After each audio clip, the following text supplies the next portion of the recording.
this global summit, the Nyayo Summit, Nyayo House Global Summit, Memory and Memorialization. We welcome you in the capacity as collaborators, as partners in this event. The Auschwitz Institute functions to prevent genocide and mass atrocities. We do that through different offices that we have in Kampala for the Africa programs, in Latin America, located in Argentina, we have in Brazil, we have in New York, we have in Poland at Auschwitz. And the goal is to facilitate programs, training, technical assistance, work with state leaders to develop policies and implement them to facilitate the prevention of genocide and mass atrocities. In Africa, we collaborate with the Africa Union, the International Conference on the Great Lakes region, the East Africa Community, and member states of those intergovernmental organizations to establish national mechanisms to be able to implement programs and projects that impact on policies and on community programs to facilitate, again, prevention through a range of thematic areas that include gender mainstreaming in prevention, looking at legal instruments necessary for the prevention of those crimes and atrocities, looking at role of youths and prevention of electroviolence, and so many other programs. In Kenya, we work with the National Committee for the Prevention of Genocide and Mass Atrocities, which is established under the protocol, a similar protocol on prevention and punishment of genocide, mass atrocities, and crimes against humanity under the International Conference on the Great Lakes region. A thematic area that we focus on is memory and memorialization. And through the prevention lens, we believe that programs and projects like the Nyayo House program and project opens the space for societies, communities, leaders, institutions to reflect on a past that needs to be changed, or positives that can be reinforced.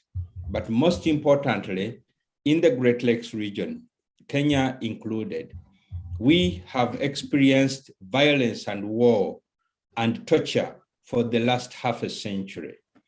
We believe that efforts that need to point into the direction to terminate those processes, but also to educate future generations, and also inform current policies and programs of government, international donors, development partners, and community leaders to think and to educate them about the need to terminate those processes and to use such a violent history as a learning opportunity to terminate, to change the direction towards prevention and peaceful coexistence are important.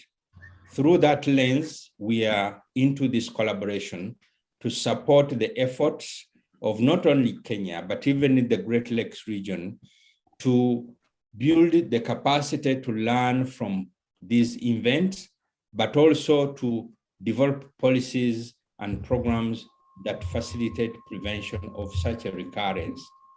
We think that this global summit is going to make good contributions towards that, not only particularly to the project, but also building the necessary partnerships that are required at a national, international level, and regional level to support memorialization as a tool for prevention and peaceful coexistence. We thank you and look forward to more learning and peaceful collaborations. Thank you very much. Thank you very much, Dr. Rashad. At this point in time, I will invite Washira to come back again to give a brief outline of what this Nyayo House is about and its relation and correlation to torture and therefore the need for memory and memory relaxation. Wachira.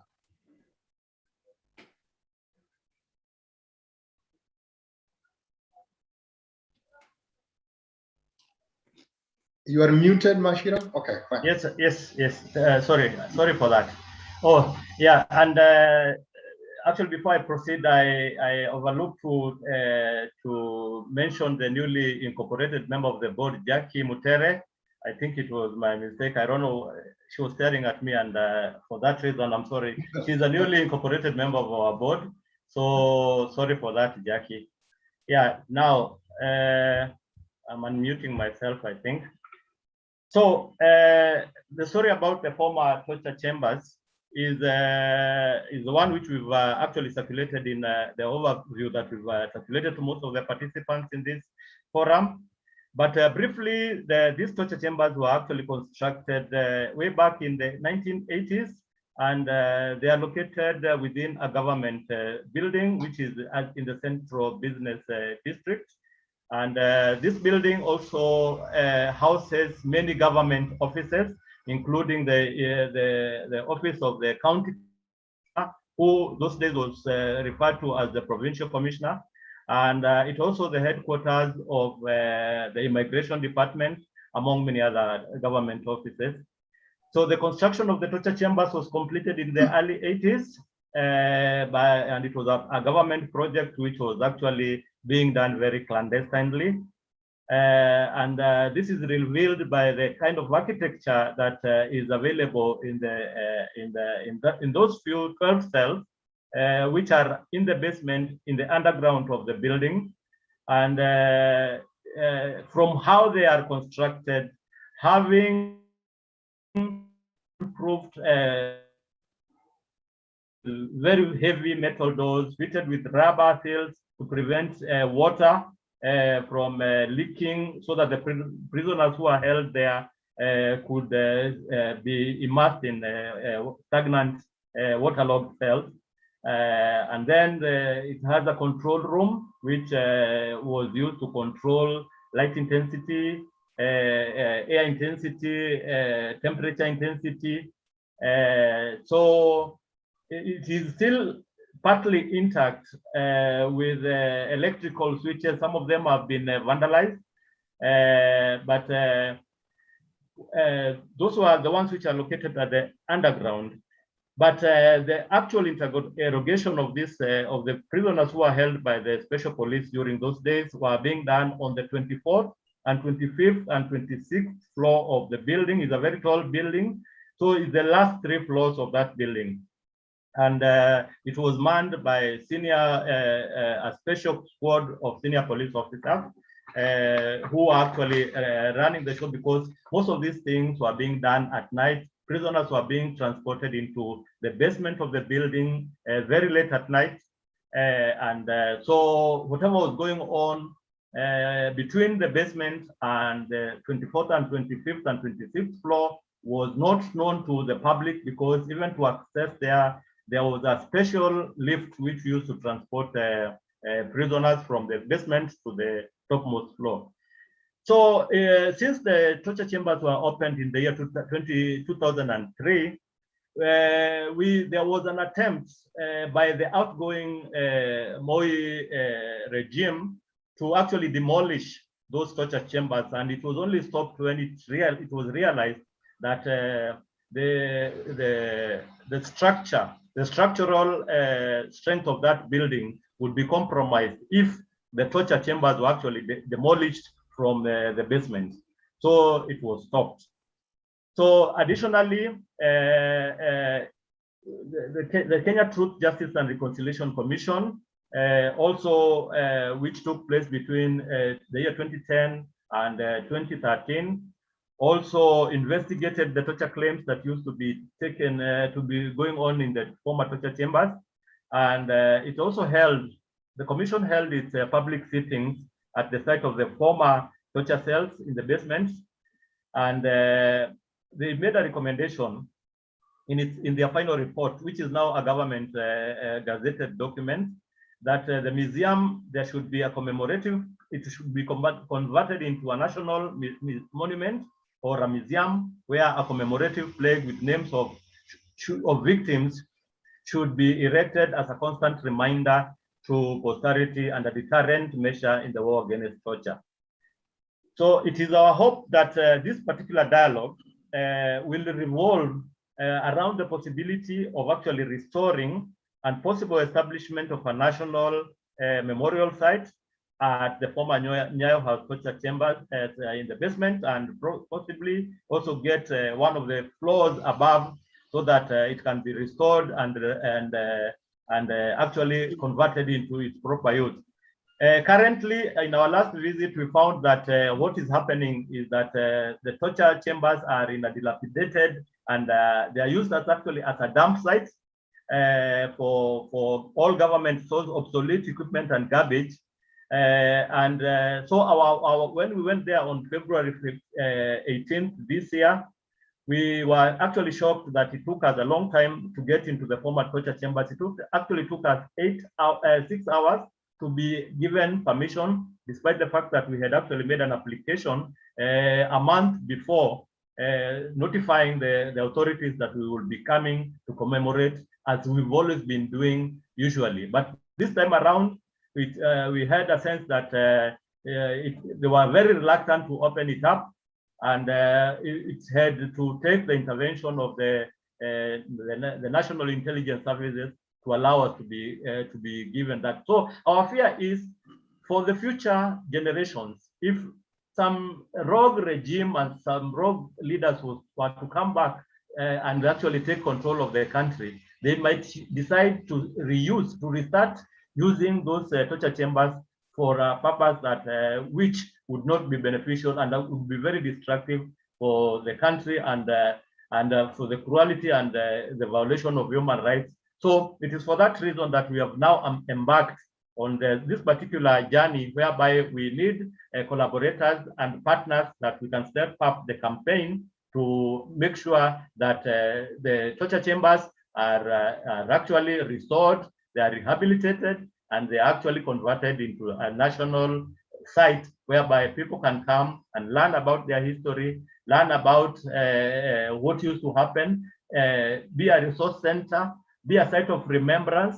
And so with those few remarks, I think I need to stop there, so that I hope I've given you an idea of the kind of place that we are dealing with. It is not in our hands, but we want any participating institutions to also help us to reclaim that space as a site of memory. Thank you very much.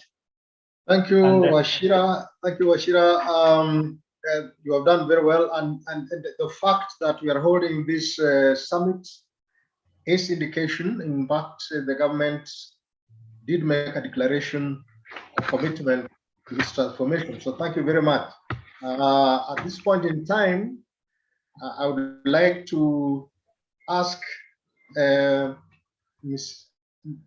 Lai Fang, the Senior Human Rights Advisor to the UN Resident Coordinator, to make her remarks and thereafter leave at her own pleasure.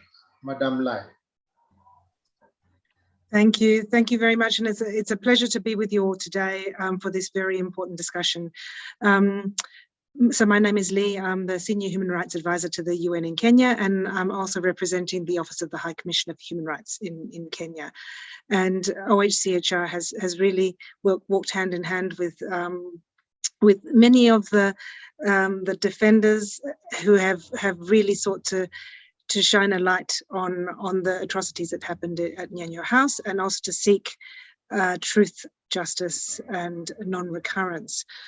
And I just wanted to note that I think it's important discussion to have on this memorial process, because memorialization is a key pillar of transitional justice and is very much linked to efforts related to the right to truth, related to reparations, guarantees of non-recurrence and justice. And in a report last year issued by the Special Rapporteur on the promotion of truth, justice, reparations and guarantees of non-recurrence, the Special Rapporteur specifically addressed memorialization processes in a full report to the Human Rights Council, and emphasized their centrality to transitional justice, to democracy, and to a culture of peace. And I think that these are important processes to be able to stimulate and promote civic engagement, critical thinking and discussion, so that we can actually use this to look at the past and how to address contemporary challenges in terms of human rights violations and exclusion. Now, in terms of what the government of Kenya has committed to, during the Universal Periodic Review of Kenya by the Human Rights Council, both in 2015 and then last year in 2020, one of the recommendations that has been made to Kenya is to implement the recommendations of the Truth, Justice and Reconciliation Commission. And this was one of the important recommendations that has been accepted and that the government is working towards. And I just wanted to highlight that one of the recommendations from the TJRC report was to convert Nyayo House into a memorial after consultations with victims, and also to provide victims with reparations. So these are two linked and ongoing processes which are being pursued. From the perspective of OHCHR, we really believe that memorials are important to commemorate victims, but also to stimulate dialogue about the past with a view to ensure reparations and non-recurrence. And in this context, OHCHR has supported victims in the quest to secure reparations, and we remain committed to do so. Since 2016, we have worked with the Office of the Attorney General, the Kenya National Commission on Human Rights, and many civil society partners on the development of a framework for reparations that would deliver on this pledge to provide reparations and to set up a restorative justice fund that was promised by President Kenyatta in 2015. And this is an ongoing priority that requires effort to push for the finalization of this process. I also want to note that public memorials play a very important role to be able to help a new generation to understand the past and also ensure that abuses will not happen again. And memorials are very important to engage the interest of new generations who did not witness or experience the violations that their parents and grandparents had either been victims to, or were really part of that point in history. And keeping the memory alive is important to ensure that future generations join this quest for the safeguard of human rights and to pursue accountability for human rights violations. Lastly, I just want to also note that the memorialization needs to encompass the realities of all victims and to include specifically the experiences of women as victims of human rights violations, but also as activists and caregivers and those who made survival possible in the times of human rights violations. And this is something that that the Kenya National Commission on Human Rights, the Kenya Human Rights Commission, and many other partners and defenders have documented and worked towards. So in closing, and to give the floor to those who have more to say about this process, I just want to underscore the commitment of the Office of the High Commissioner for Human Rights to support and accompany the quest for truth, justice, reparations and non-recurrence in Kenya. And thank you for the invitation. Thank you very much, Madam Lai, for creating time to be with us. Your comments are very encouraging and gives impetus to this process, this journey, which we have embarked on and which has continued for the last 18 years. We hope that it will come to light during those of us who are here during our lifetime. Thank you so much for being with us. Thank you. And now I will request Jacqueline Mutere to take us through this phase. In this phase, we are going to have a moment of silence because the torture some people went through in Nyayo house resulted in either death in that building or soon thereafter as a result of complications arising from the torture they went through. So this summit could not take place without us bringing them back to life in this form. Just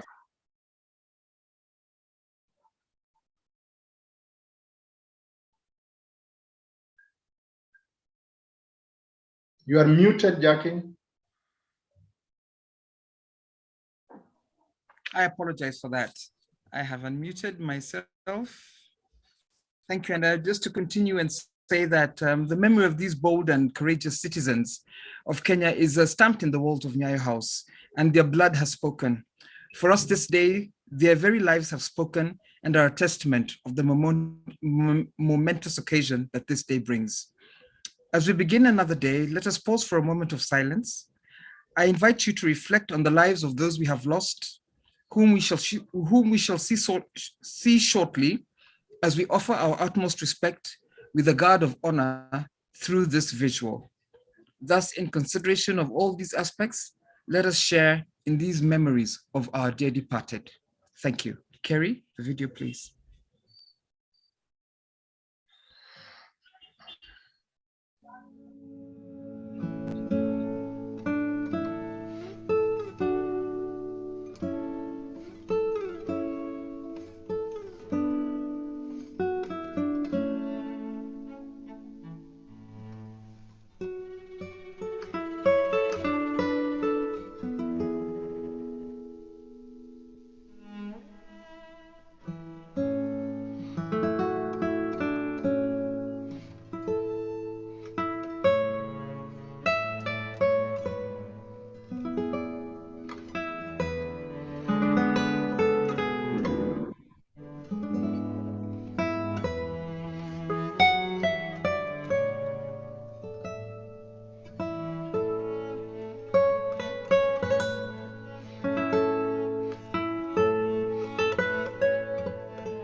Thank you very much for your life, for the death that you gave us, comrades.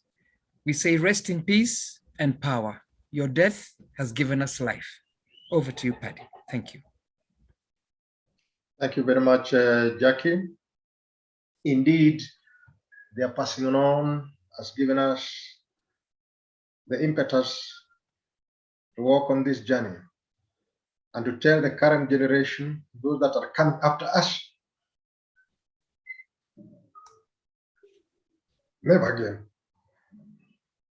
At this point, I would like to ask Professor Godo Kariuki, the chair of the Center for Memory and Development, to kindly make his brief remarks at this stage. Professor.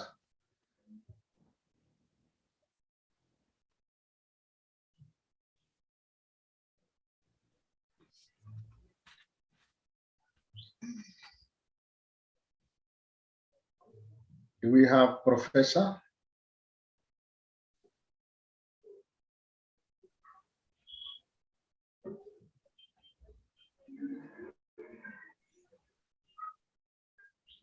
I know the part that has just gone was a heavy one. And so sometimes some of us just like to have, oh, there he is. Prof, your turn now. Oh, thank you. I was frozen, or it was frozen somewhere. Can you hear me? Yeah. Yeah, thank you very much. And I would like to just restate what you have done to welcome our other colleagues from other countries and other areas. And just also state that CEMED has tried what it is possible to do. I also want to show one of the books I have written about 2 weeks in Nyayo House, for those who may get a copy of it later. And I have documented 2 weeks in over 200 pages.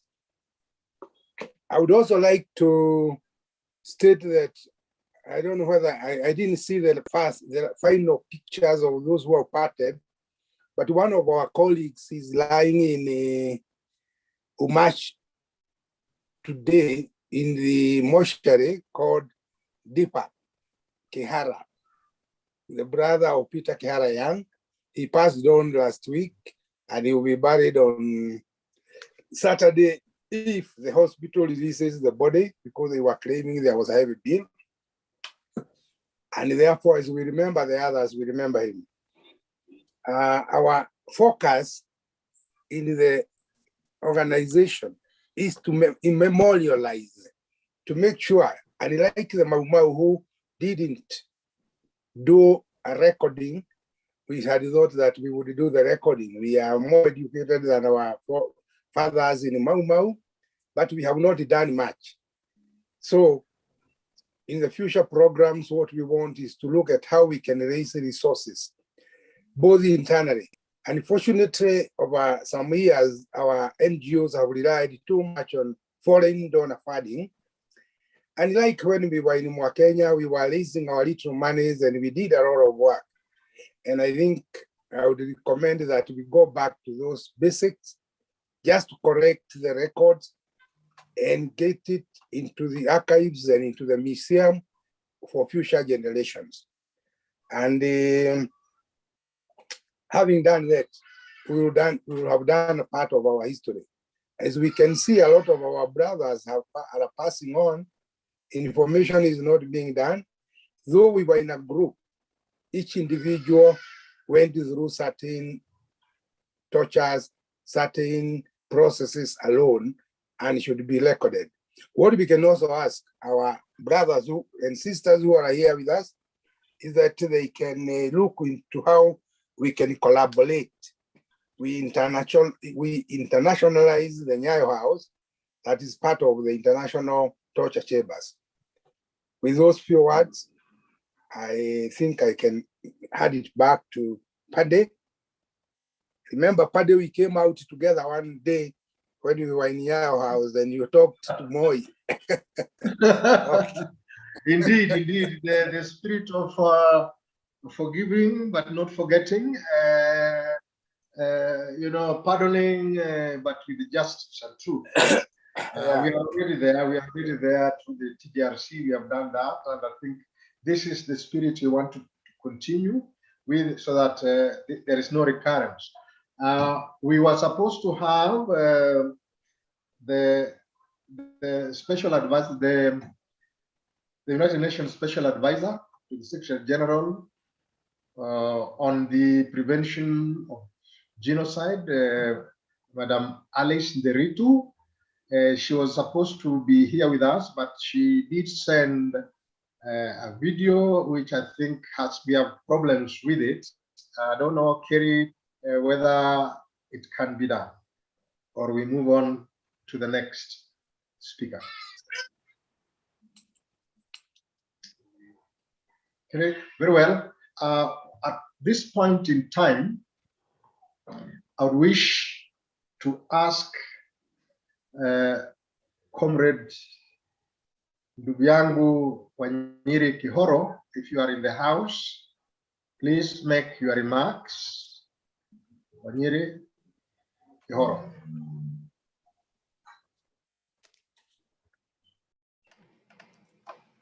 Oh, sorry, Paddy, we don't have Wanyiri, so I think we should move to Joseph Temukobe, who is here. Fine. Therefore, at this moment in time, I take this singular opportunity to welcome Joseph Temukobe, who is the Principal Secretary in the Ministry of Sports, Culture and Heritage, and who will deliver to us the message from the Cabinet Secretary, Madam Ambassador Dr. Amina Mohammed. Joseph, thank you. Thank you for welcoming me on this important forum. I wish to state to recognize the organizers of this important forum and leaders of the various organizations represented here. Ladies and gentlemen, all protocols observed. I am Joseph Temukobe, PS Culture and Heritage, Minister of Sports, Culture and Heritage, representing my CS, Dr. Ambassador Amina Mohammed. I wish to make a few remarks as follows. First of all, let me thank the Center for Memory and Development, the CEMED, and the Auschwitz Institute for the Prevention of Genocide and Mass Atrocities for this invite. I take note that the goals of your organization, that is CEMED, shares common goals with part of our mandate in the ministry. That is, one, that you are in pursuit of a peaceful and tolerant society, appreciative of its past as well as its diversity. And secondly, advancement of the said goals of peace, diversity, and national development through positive documentation of history. In the spirit of the public-private partnership, let me affirm that your request for collaboration with us is encouraged, as it is part of our constructive dialogue and engagement. Your letter, however, raises some pertinent issues, one of which is to elevate, protect the basement of Nyayo House, formerly known as Nyayo House Torture Chambers, to a museum or national monument for memory. Secondly, you also requested for renovation of the said premises or a facelift. You have also documented part of the history of the site, Nyayo House, basement cells, including the fact that it was first opened to the public on 11th February 2003 by the NAC government. And that the Truth, Justice, and Reconciliation Commission around 2004 recommended that the facility be rehabilitated and converted into a national museum or monument with commemorative plaque with names of the victims and other efforts that have been made to preserve its current status, including correspondence from myself, but a Kenya Human Rights Commission, the then Prime Minister's office, among others. As you may know, this is a matter whose implications can be far and wide, and which will, of necessity, have to involve wide consultations within government. It is, however, imperative to note that Kenya enacted a Kenya Heroes Act 2014, and a Kenya Heroes Council has been since been established. Besides the council providing a legal framework for the recognition and honor of national heroes, the Act further empowers the council to oversee the design and creation of appropriate commemorative items for honoring heroes. In this regard, therefore, transforming the former Nyayo House chambers into a national site of remembrance could fall under the purview of the Kenya Heroes Act. My ministry, however, with collaborate with CMED and establish modalities of actualizing this noble initiative. I thank you, Dr. Amina Mohammed. There ends the message from Dr. Amina Mohammed, the CS for Sports, Culture, and Heritage. I think if I have to make a few remarks, just from me as the PS, a lot has been said. A lot has been said. Some which are very sensitive and very emotive. I could see the coordinator of this program, Paddy Onyango, almost shedding a tear or two when some names or some pictures were being projected. So it is an emotive subject. And now that it falls, whatever request that you have made falls within our ministry, maybe we should start, working very closely so that maybe the objectives of this noble mission can be, achieved. I think I do not have much, but as we discuss, as we interact, I think we'll unravel many issues and ensure that whatever objectives are here are achieved. Thank you. Thank you very much, Madam Pierce. It is good to have you back on this particular platform. I know we work in other sectors on issues of persons with disabilities, so it was a pleasure and very exciting for us to touch base again on this important subject.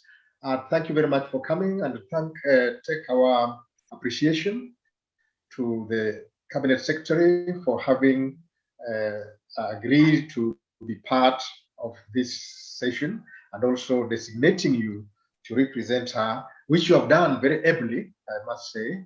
So thank you very much, Madam Pierce. Thank you so much. Asante. Asante sana, karibu. Now I will take this back to Jackie Mutere to lead us in the next session. Jackie.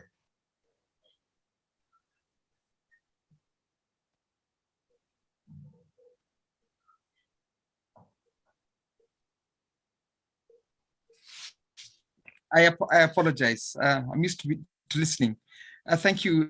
We go to the next session, and I'll start by saying that in August 1982, in the aftermath of the coup attempt, saw the arrest and imprisonment of many university students, lecturers, journalists, and civilians over alleged complicity in the coup attempt and other allegations. Those arrested suffered extreme torture and dehumanization, all because they were fighting for the human rights of all Kenyans. Today, we hear from the families of survivors and the survivors themselves of the Nyayo House torture chambers. We will begin with Winnie Mukaru, who represents Professor Mukaru from the University of Nairobi. Welcome, Winnie.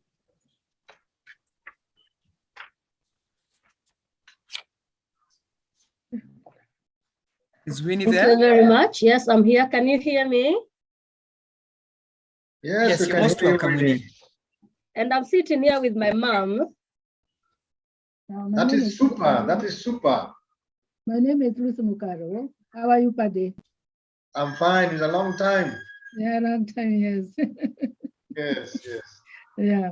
How are you? So, thank you so much for giving us this opportunity and to share our story. And I'm Winnie Mukaro. And actually today I'm here to represent the kids.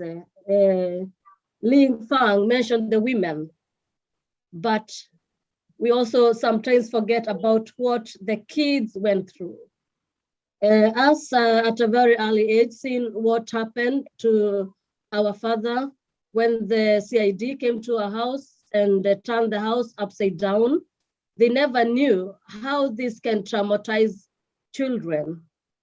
And my father, after every time they came, he disappeared. And when he came back, he had changed. Most of the time, we couldn't even recognize him because we later realized that he was being tortured.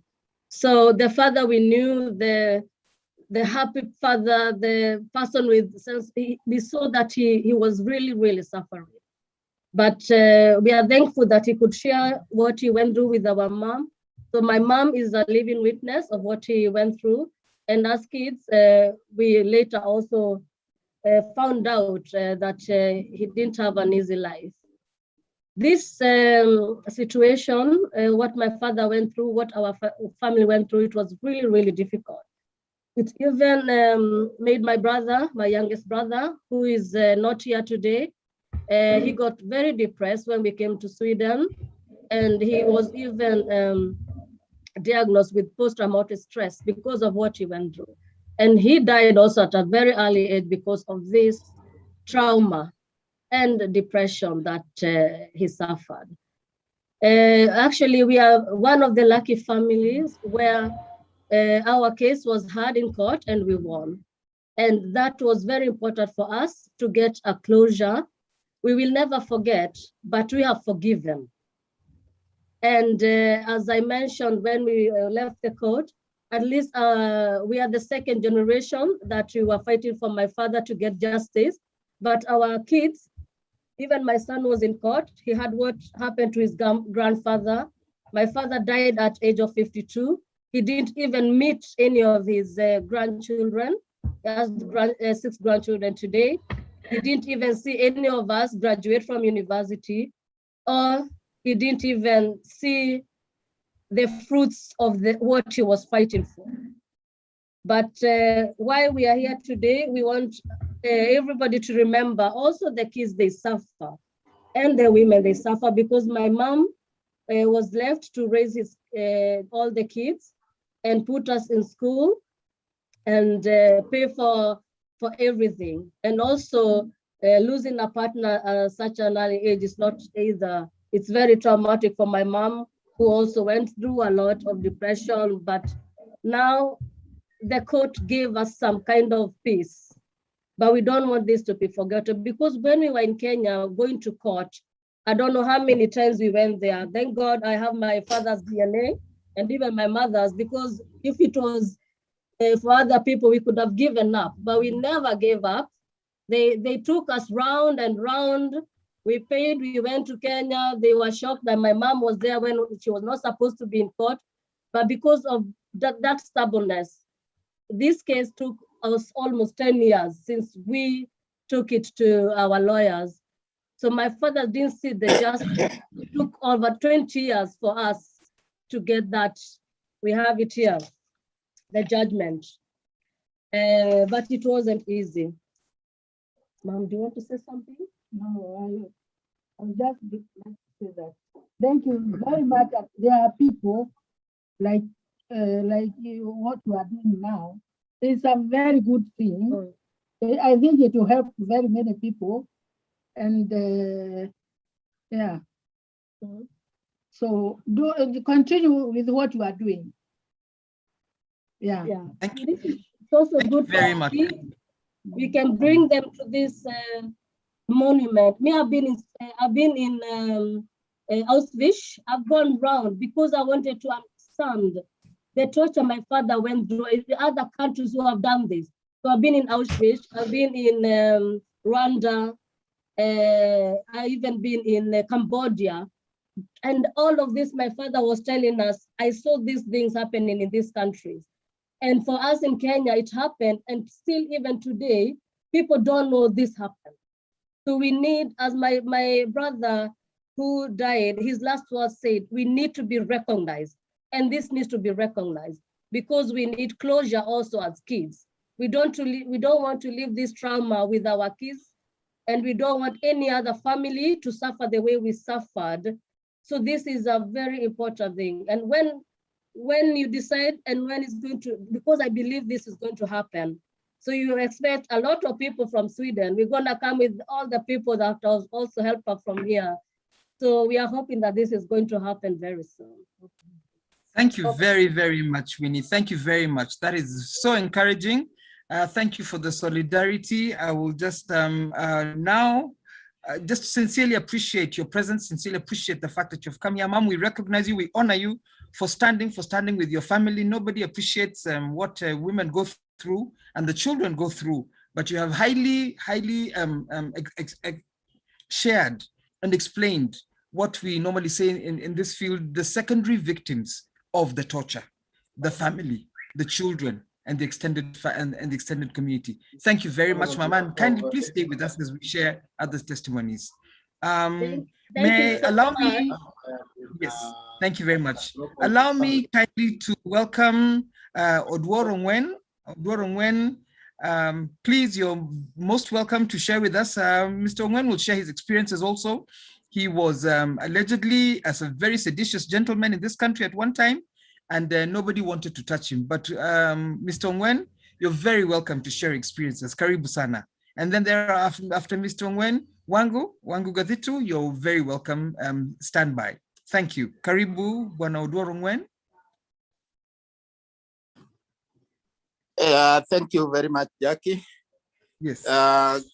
Good evening, everybody, and I'm happy to be among comrades and friends.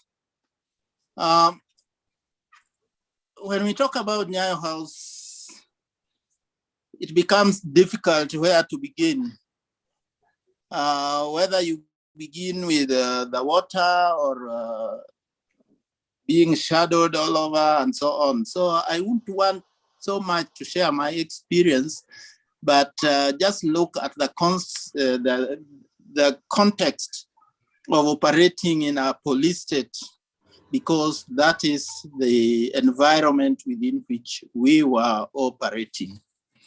I was at Nyayo House for 16 days and 16 nights with most of the people who are taking part right now, including our moderator for today. And therefore, what can be said about what was happening at Nyayo House, I think has been said enough. But I think what I want to address is the issue of memory, the issue of defending the spaces for fight for human rights, and basically the kind of lessons that the future generation should learn from this. But before I proceed, I want to bring the apology of one of the victims who was actually supposed to be one of our key speakers, but has been attending a board meeting the whole day. That is Raila Odinga, the former prime minister of this country. He's one of the graduates of those chambers. He was unable to make it because he has been in a board meeting the whole day. Having said that, I think the most important lesson we get here is that the history of the vanquished can never be told by the oppressor. Because when in 2003, we came to reclaim the Nyayo House, the then new regime promised that these chambers would be turned into a monument of shame. It would be turned into a museum of our history, of the struggles for good governance, for human rights, for making Kenya a better place where we can say never again would we have Nyayo House in any corner of this country. We are now 20 years down the line and we are still struggling to open these chambers so that Kenyans can really walk in, look at the architecture of places that what was calling itself a democratic government, democratically elected government, could come, sit down, and conceptualize an architecture meant just for the purposes of torturing, dehumanizing, and debasing its own citizens.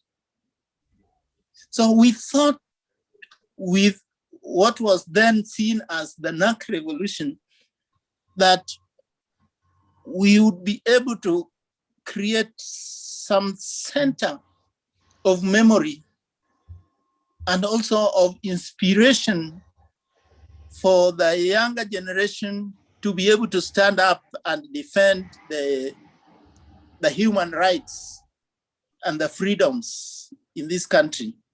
But now, almost 20 years down the line,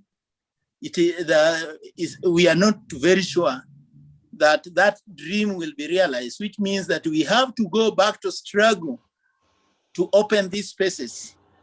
And you never know, maybe the day they open the Nyayo House torture chambers, which they have turned into a dumping ground. And actually that is very appropriate because when we were being dumped there, I think we were being seen as rubbish.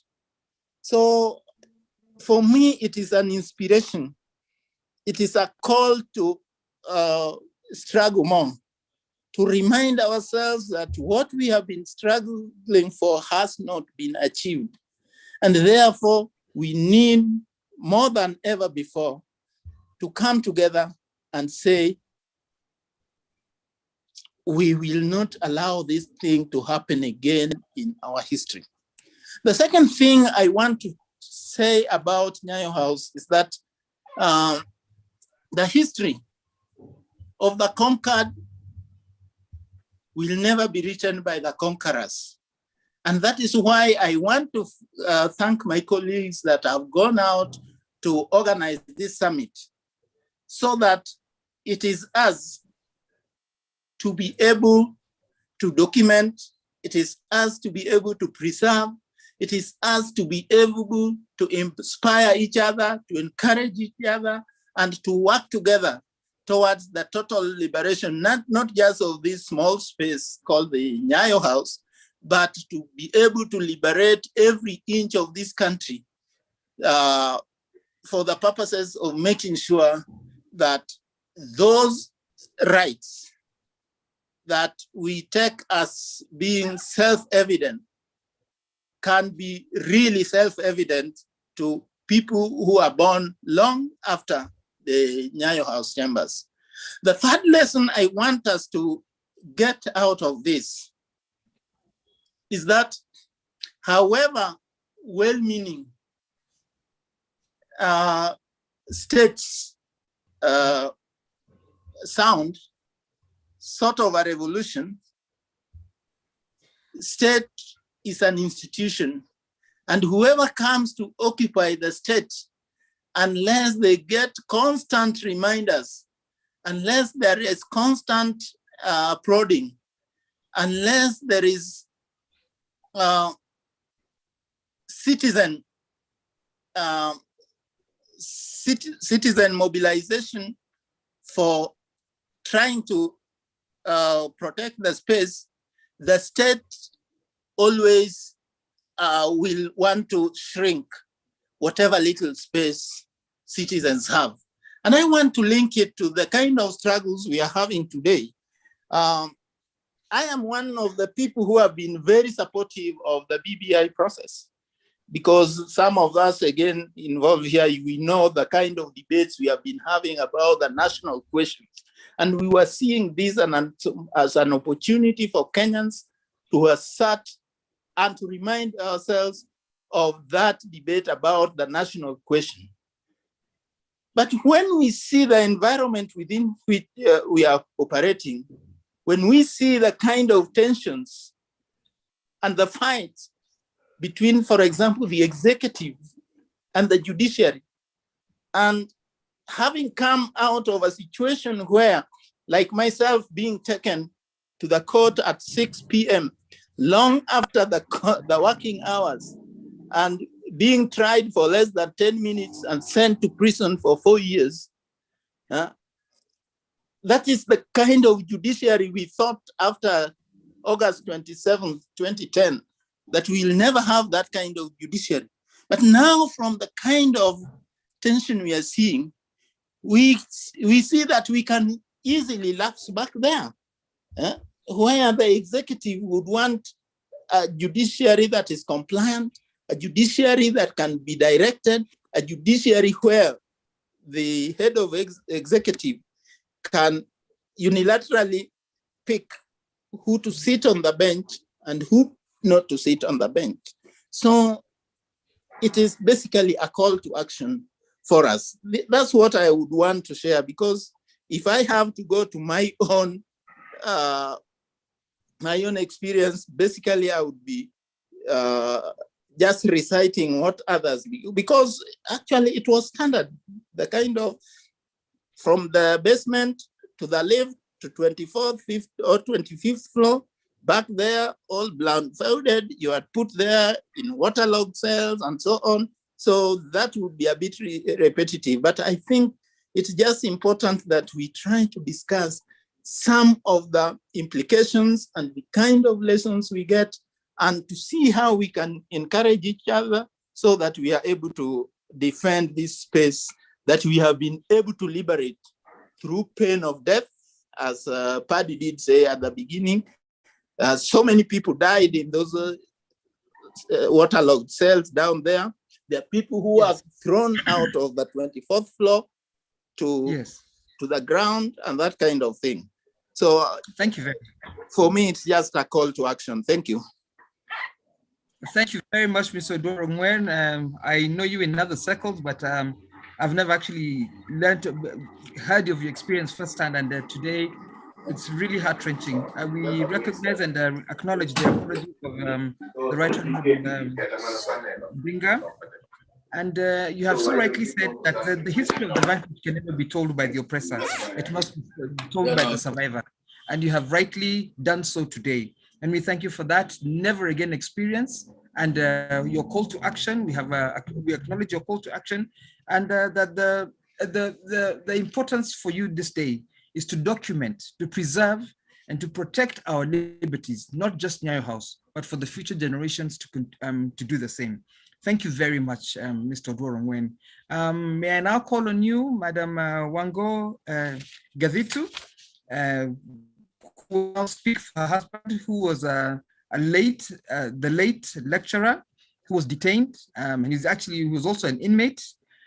And kindly share with us your experience, and as we remember him on this day, what it means for you. You're most welcome, Madam Gazitu. Karibu. Thank you, Jacqueline. Ladies and gentlemen, thank you for giving me this chance to air my views. And my name is Rose Wango Adito, and my late husband's name, as has been said, was Francis Kariuki Adito. And he underwent an ordeal in that solitary confinement in those torture chambers for, I think, 3 hellish weeks before being detained without trial for 2 years. And these dungeons that he found himself in really had such a terrible effect, not only on him, but on the entire family. And I think one of the things that didn't happen, especially when he came out, and even for all of us, I think, is that there was no there was no forum for counseling. You know, the individuals, that is the victims of torture, or their families. And so you will find that most of them actually broke up. Most families of most, these victims of torture, they broke up, and they were quite unstable in many ways, basically because of the suffering of the victims, and also because they really didn't know how to deal with the whole situation, that is those who survived. And I think I can say for myself that one of the things that really affected us was the way we were ostracized. I was ostracized in society. Nobody wanted to be near me. Nobody wanted to hear me because they were scared. In fact, whoever would talk between clenched fists. Teeth. Because they kept saying mouths have ears, and it was a terrible situation. I'm reminded of one time when I am a teacher. I was a teacher. Now I'm retired. And I remember one time I was teaching in Eldoret when one of the daughters of a prominent friend of the president happened to have been my friend. And she was summoned in Kabarak, and she was asked, "What are you doing with that dissident's wife?" You know, and because of the fact that we couldn't stop being together because we were teaching in the same school, she actually left the country. They organized for her to leave the country lest she get into trouble, the same trouble as I had. That is how terrible it was. And also, when my husband came out of detention, he had a difficult time orientating himself to society. And I feel like it made him, it disoriented him, and he lost focus on what he had initially become. On what had initially motivated him to be a freedom fighter. But one of the things that I am so grateful for is that these men who suffered so much and gave up their lives, I don't feel like they did it for nothing, because there was no freedom of expression. People were not expressing themselves as freely as they do now. And I want to attribute it to them because of the process that happened later. People were able to talk, and these days anybody can say anything. And that is such a great thing. So now, should these dungeons be turned into museums? I say yes. It is important that they should become a learning, a memorialization site, and there should be a warning, a sort of a caution that there must never be a recurrence of the cruelty that was meted out so mercilessly to these worthy individuals by their fellow human beings. That is, those who thought that they should not be challenged, their authority, their rulership, their leadership should not be challenged. And, you know, generations will come and generations will go. And in the future, let's suppose that a leader comes and doesn't know anything about the history of what happened.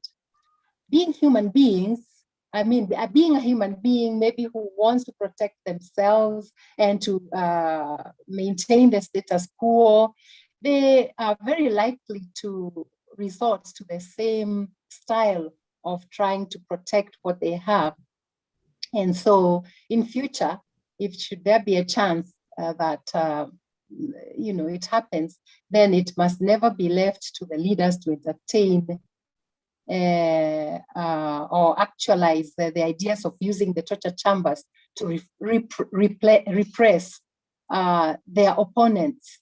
So these gloomy sites should be accessible to the public so that they know how they began in the very first place, and so that they are alarmed, and so that their consciences are constantly activated to and reminded that things like those should not happen. And so I'm of that opinion that they should be memorialized, because, you know, one of the things I know that will happen is that this will emphatically ensure that democracy is preserved in the nation, where people can express themselves without dreading any political gagging. Because when those men were taken, my husband and the others were taken to the dungeons, they were actually gagging, you know, through the repressive means and the oppressive means of torture that they used on them. And so I am so appreciative of this global summit and of the fact that there might be, or in the near future, that we are going to have a memorialization site. I have been to Rwanda and I saw their site, the genocide site, and I know the effect it had on me.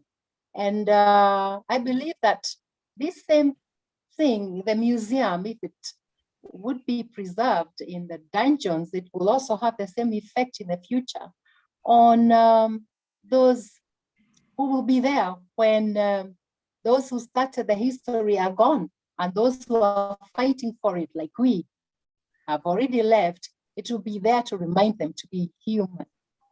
Thank you for giving me the opportunity to express myself. Thank you. Thank you very much, Madam Gazitu. Thank you very much.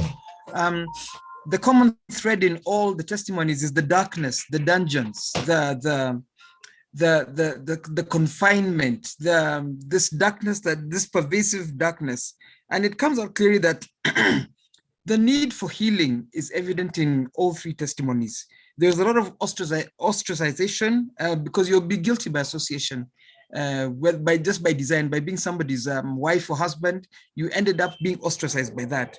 And I'm noticing the common thread of losing focus, disorientation, PTSD in Mukaru's family, in the boy who eventually passed away because of the depression that follows the family. This is a call and a deep realization that there really was needed, that this memory and memorialization will serve as the first step towards healing. Lastly, I acknowledge, Madam Rose, what you said, that the dungeon, as you so rightly put it, should be a museum for learning, for warning, for caution, for a never again process, and that it should remind people that you can be challenged and you should not punish those who oppose you. But finally, the greatest words you have spoken is that this memory, this Nyayo House, will ensure democracy is preserved, that there will be no more gagging, and that it will be the beginning of a forum for healing. Thank you very much, Madam Rose. Thank you very much, Odworongwen. Thank you very much, the family of Mukarunganga. your message remains live. Your message is alive. Your message has sunk. And we thank you. And it has gone clearly to both Kenyan and international participants on the weight of the Nyayo House torture chambers. Thank you very much. I hand it over to you, Paddy, to the next session. Thank you very much, everyone. Thank you very much. Thank you, Winnie. Thank you, Wangu. Thank you, Duor, for illuminating on that path, but also providing hope in the process of strengthening but the warning also of the fact that it is very easy to relapse back to the darker days when people are put in there. At this point in time now, I would like to invite Dr. Kerry Wickham, who is the Director of Research and Online Education at the Auschwitz Institute for Prevention of Genocide and Mass Atrocities, to take over the global or international segment of this summit. Kerry. Thank you so much, Paddy, and to everyone else on the call, especially the survivors and family members of survivors who have shared their story with us. I think everyone can agree that these are always the most impactful messages for the need for memory and the need for repair in the aftermath of atrocity. I'm speaking to you today on behalf of the Auschwitz Institute for the Prevention of Genocide and Mass Atrocities from New York City, and as is our practice with the Institute, I'd like to begin by recognizing the original people of the land where I speak, New York City. Those people are the Lenape, and they have a deep connection to the Lenape-Hoking homeland. As an organization dedicated to atrocity prevention, the Auschwitz Institute believes in the importance of acknowledging the settler colonial genocide perpetrated against this community and the resilience of the Lenape who still today continue to resist erasure. And it's especially important in this segment where we're turning to the rest of the world to acknowledge that unfortunately atrocities and genocide is a reality that almost all of our societies has faced, and the legacies of those atrocities continue to impact those who have been most directly targeted by those atrocities. And my country, the United States, is far from innocent of experiencing and perpetrating those atrocities ourselves. In this section, we wanted to take a moment to look at the ways that memory and memory sites have contributed to repair and responding to past violence in other societies around the world, and to also offer a moment for the directors and staff of some of these, the most important sites around the world, to offer some words about the work that they do, the role that memory sites have played in their societies, and to speak about why it might be important for Nyayo House torture chambers to be recognized as an official site of memory in Kenya. There's a proverb, a West African proverb I learned, and I imagine, my colleagues will have to tell me, but I imagine there must be something similar in Kenya. That says, the translation is, it's not taboo to go back and fetch what you forgot. And this is true for the good things in our past, remembering our families and our ancestors, but it also, I think, refers to the more shameful moments of our collective past. We have an obligation and a responsibility to remember and make amends for those moments as well. And acknowledging those pasts by creating sites of memory can be an important tool in social transformation and in offering a sense of symbolic repair to those who have suffered most, just as it can be an opportunity to educate the society of the present so that such violence will not happen again, so that we can recognize the warning signs so that things don't escalate to the points that they have in our past. I want to begin by, I've asked just a few representatives of some of these sites of memory from all over the world to speak just for 2 to 3 minutes on these topics. And I want to begin with a colleague and friend, Alejandra Naftal. I'm going to switch now to Spanish to introduce her. If you need interpretation into English, please click on the button, the globe at the bottom of your screen, and select English if you like to keep hearing me in English. Pero en este momento voy a presentar mi colega y mi amiga Alejandra Naftal, quien es directora ejecutiva del Museo Sitio de Memoria ESMA, lo que es uno de los sitios más importantes, puede ser el sitio más importante de memoria en Argentina relacionado a las víctimas a la dictadura militar que fue en poder en Argentina durante los años 70 y 80. Bueno, voy a dar la palabra a Alejandra. Gracias por venir. Buenos días, aquí desde Buenos Aires, Argentina. Muchísimas gracias por esta invitación. Kerry, muchísimas gracias. Sabes que sos un amigo, que trabajamos muchísimo con el Instituto Auschwitz, y la verdad es un honor estar compartiendo este encuentro para ver si entre todos y todas podemos lograr que se pueda concluir el espacio para la memoria en Kenia. Dicho esto, yo vengo de Argentina, un país al sur de Sudamérica, que, como decía Kerry, en los años 70-80 vivimos una dictadura cívico-militar que dejó un saldo de 30.000 detenidos y detenidas desaparecidas, cientos de miles de exiliados, de presos políticos, y las víctimas, en su mayoría jóvenes, eran activistas políticos de organizaciones que luchaban por un mundo mejor. Muchos de ellos pertenecían a organizaciones armadas, que eran, si podemos hacer un estudio del periodo histórico, era una manera de lucha de esa época. Pensemos en Cuba, Vietnam, Argelia, etc.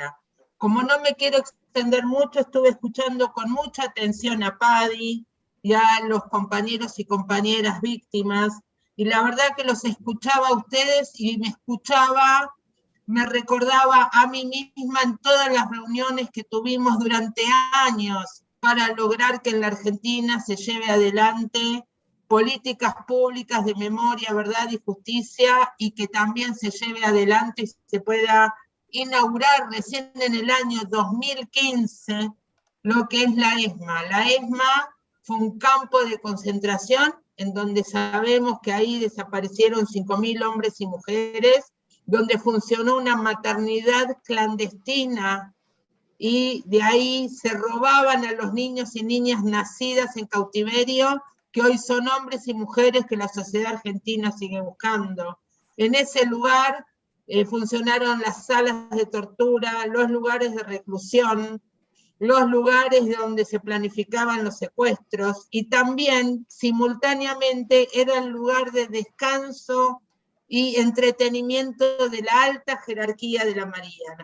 Es decir, todo lo que estoy contando tiene muchas resonancias con lo que escuché de lo que es no me sale bien, Nyayo, la pronunciación, la casa de torturas que ustedes mencionan. Yo solamente quiero decir, en total consonancia con Paddy, con Oudor y con Wangu, de que la memoria es una construcción colectiva del presente, y que solo tiene sentido no solo para recordar y homenajear, sino para educar, transmitir memorias, para generar una conciencia colectiva de que nunca más tienen que suceder tragedias aberrantes como las que sucedieron en el país de ustedes y en mi país. Yo lo que quisiera transmitirles, Kerry, vos decime cuando tengo que ir terminando, es que nosotros tardamos más de 40 años, digamos, y seguimos buscando justicia. La experiencia argentina, que se diferencia de otras experiencias, tuvo un proceso de justicia transicional basado en los juicios. Hasta el día de hoy se siguen llevando adelante juicios y hoy contamos con más de 1000 genocidas presos en cárceles comunes y por juicios por más de 3000 víctimas. Es decir, que es un proceso abierto y prolongado en el tiempo.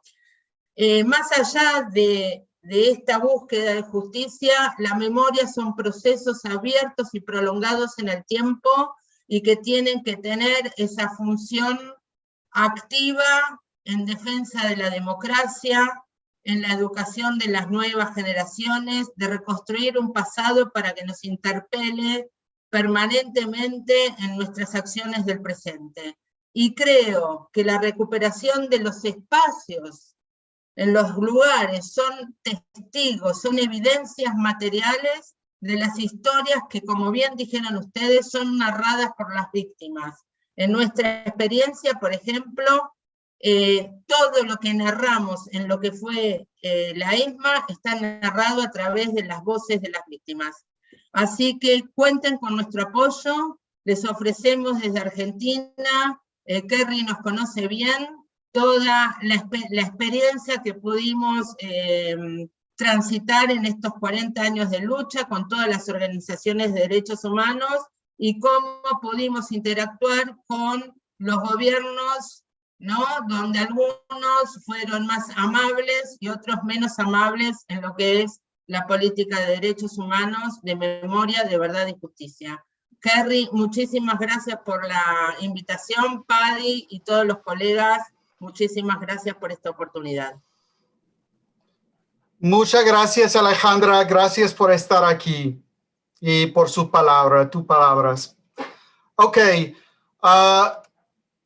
the next speaker we have comes from perhaps the most iconic and infamous site of mass atrocities around the world, the Auschwitz-Birkenau State Museum. The State Museum is just like ESMA, is a deep partner in our work at the Auschwitz Institute. You might be able to tell from our name, but we're very honored to have Tomás Michaldo here today to speak on behalf of the Auschwitz-Birkenau State Museum.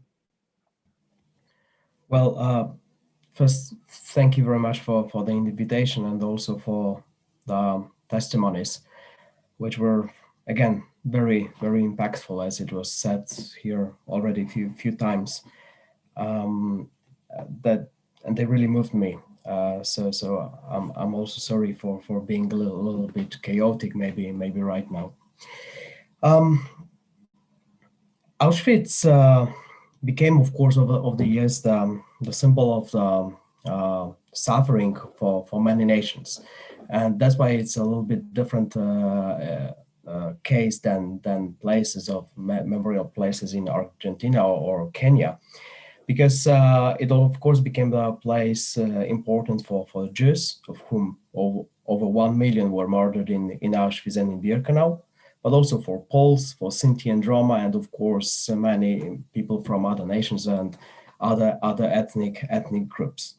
And at some point, Auschwitz also became, in fact, a universal symbol of the Holocaust and also of the persecution. I think because of few main reasons. The first is that the crimes perpetrated in Auschwitz are quite well documented, even though the Germans made a huge attempt to destroy the documents after or just before the liberation of the camp. We still have a lot of documents that were, of course, created by perpetrators. On the other hand, we still have a lot of survivors, people who went through Auschwitz, through Birkenau, and who are still ready, even today, even over 80 years after the liberation of the camp, who are still ready to share their story, to tell us, to explain us what they experienced in the camp. But what is also very important for Auschwitz, for the fact that it is such a universal symbol, is that it is still also the authentic place. The museum was opened in 1947, so in fact, a year and a half after the place was liberated. So in fact, it is kept intact to a big extent. And because of these reasons, Auschwitz became a universal symbol. And of course, it is also the place of the, let's say, symbolic repair or reconciliation between people. First of all, just because Auschwitz exists, and it's kept again intact. On the other hand, also because of the education we are leading in the museum, and I think it was already said here by Alejandra that it's really important to use the voice of the victims, the voice of the victims of the survivors, and this is the base for our education, to give a voice to those who went through the camp.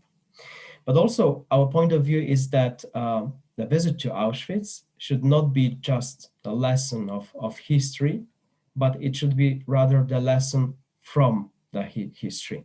So we think that the visitors, people who come to Auschwitz, who participate in our programs, should in fact draw some conclusions from the visit, from what they learned about the camp. Because as one of the survivors said a few years ago, Auschwitz did not descend from the skies, meaning that, of course, this was not the beginning of the process. It was just the end of the process that was begun with hatred, with words, with prejudices towards the others. And I think this is the most important message we have to all the visitors or all the people.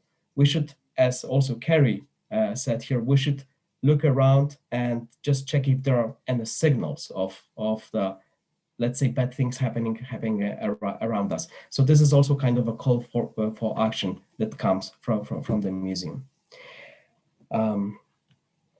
Thank you again for your invitation and for giving me that few minutes to share our experience. Thank you so much, Thomas. We very much appreciate your being here on behalf of the Auschwitz-Birkenau State Museum. Next, you can see we're hopping around continents in this section. Next, we're going back to Africa, a little farther south.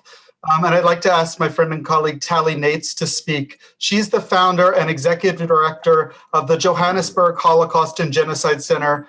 And I can tell you that she is really one of them, such an inspiring person working in this field to use the stories of the Holocaust and other genocides around the world to deal with and talk about contemporary human rights issues globally and also in South Africa. Tally? Thank you so much. It is an honor to be here. I feel the same as Tomasz, you know, very emotional, very impacted, and I think how important it is for us in the continent to support each other when we look at memory, at painful memory. And of course, for me, one word that was not mentioned, and I think needs to be mentioned here, is the word recognition, because recognizing wrong is so important. And your move to recognize what happened has to be, you know, really worldwide, but certainly continent-wide, accepted and really supported. So who are we? And just in 2 minutes, what is the Johannesburg Holocaust and Genocide Center? And what was the idea of looking at genocide in the 20th century? So starting in Namibia, now it is in the news because of that recognition from Germany. So looking at the Herero and Nama genocide, looking at Armenia, looking at the Holocaust, looking at Rwanda, looking at our own apartheid and colonialism and racism, but then asking the visitors also to connect it to themselves, connect it to human rights abuses now, to not say, well, you know, it was in history, it's done, now it's all right, but to say what is happening in our society or in our society, in other societies around us, and make those connections to social justice, to democracy, to civil action, to citizenship involvement and accountability, to becoming active in our society, upstanders, to become people that speak up, specifically from your story of speaking up and then being imprisoned and tortured. How can we support others to be brave enough, courageous enough to speak up and counter when wrong is done? So that is really important. Today is June 16th. This is Youth Day in South Africa. It is a public holiday in South Africa that recognized that activism of youth that stood up against the regime, the unjust regime of apartheid that told them that they have to study everything, mathematics, physics, in Afrikaans, but they went out to the street, they were courageous, and we do need to remember and make those connections to what we are doing today. And then finally, maybe I can speak for so long because so much is happening and so many connections can be done. But maybe finally, I think your space, I would suggest and I would think should be more than a museum. It was said already that it should be a place of memory. It should be a place of education.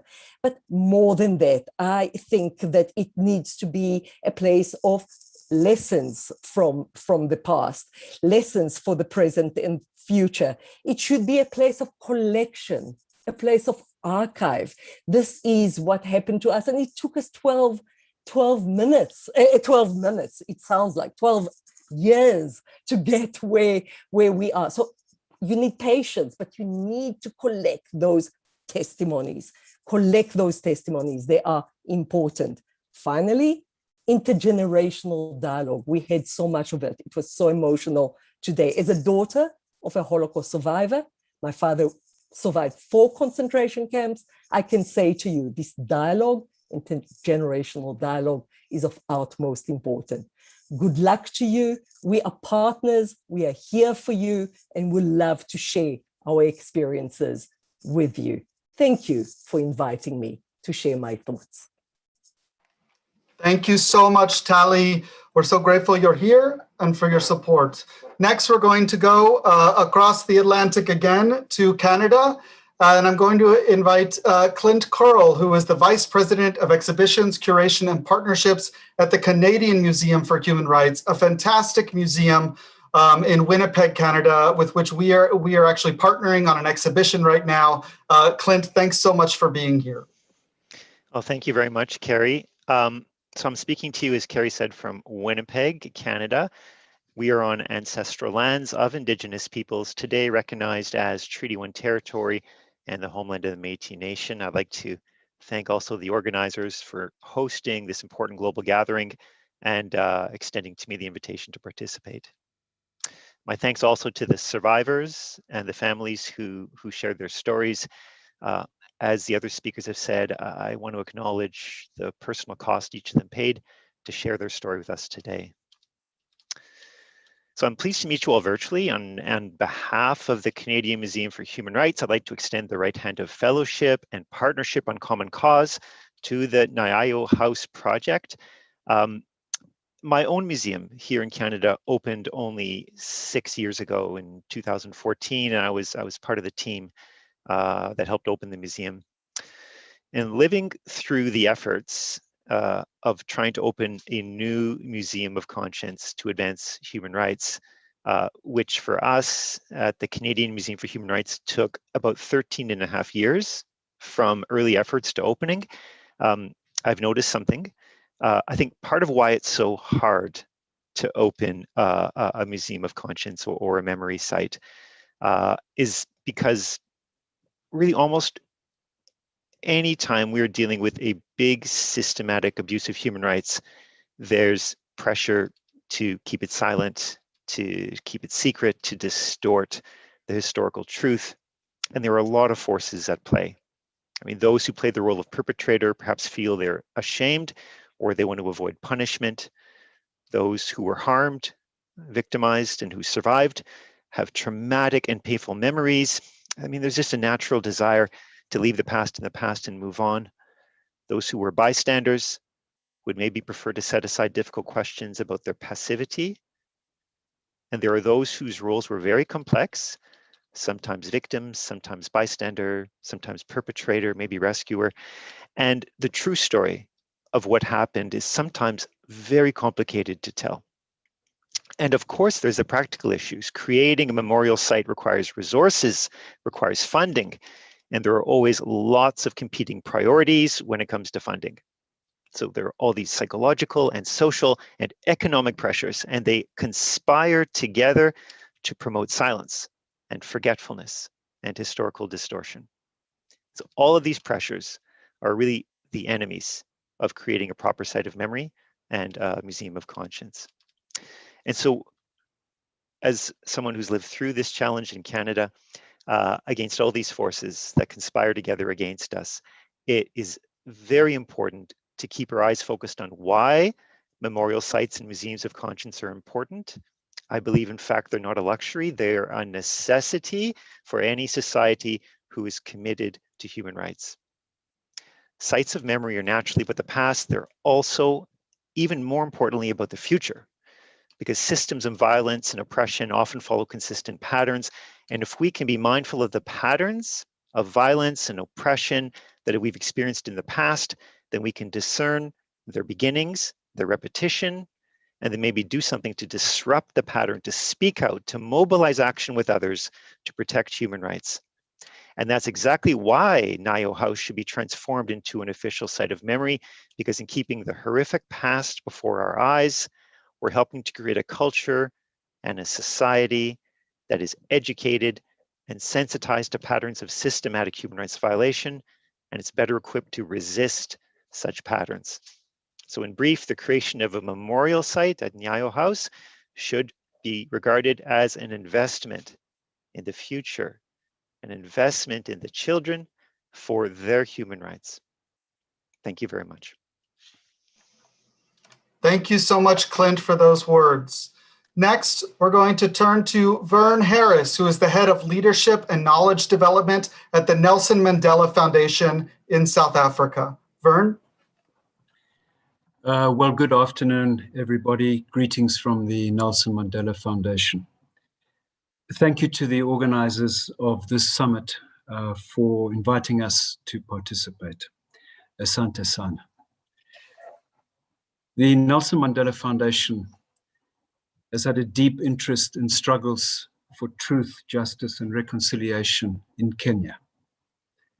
In 2009, we hosted a Kenyan delegation for engagement with South Africans.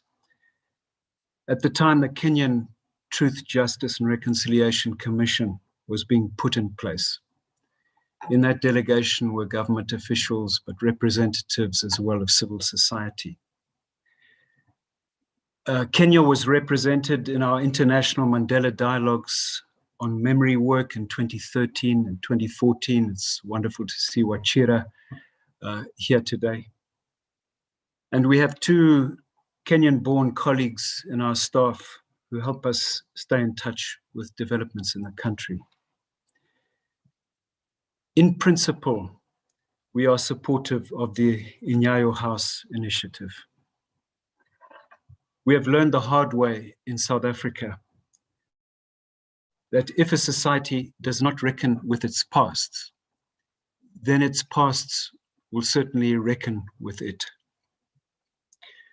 We have also learned that the work of healing is a long and difficult road.